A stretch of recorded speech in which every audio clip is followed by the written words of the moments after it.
Dernier jour vrai de la semaine. Madame, monsieur, bonjour. Bienvenue à cette revue du net.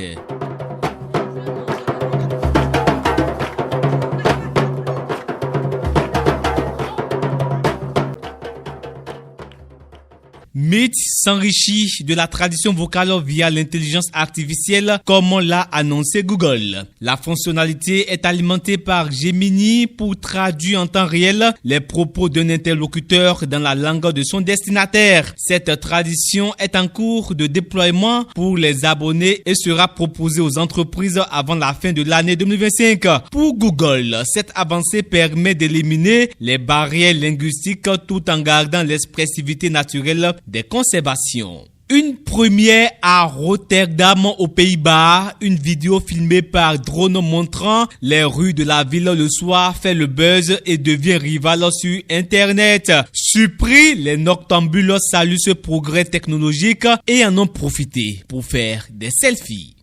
Insolite à la criette au Bénin, deux douaniers s'éclipsent discrètement de la salle d'audience alors qu'ils comparaissaient pour violation des procédures réglementaires. Étonnant, n'est-ce pas? Mais des dispositions sont en cours pour retrouver et arrêter ces prévenus.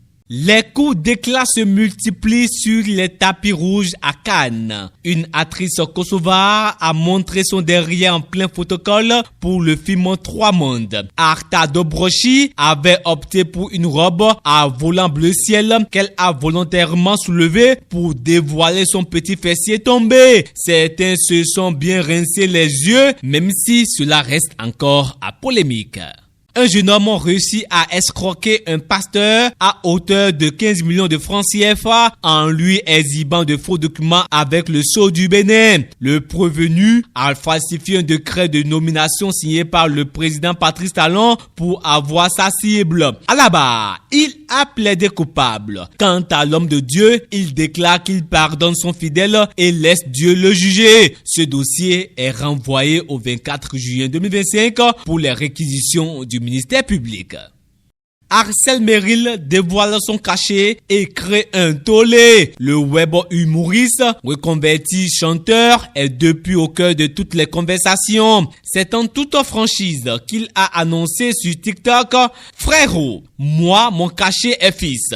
Tu n'as pas mes 4 millions de francs CFA, je ne bouge pas. Une phrase qui a suscité de vives réactions sur les réseaux sociaux. Si certains estiment que ce montant est exagéré pour un artiste aussi jeune homme, d'autres saluent le courage et la transparence du chanteur qui assume pleinement sa valeur.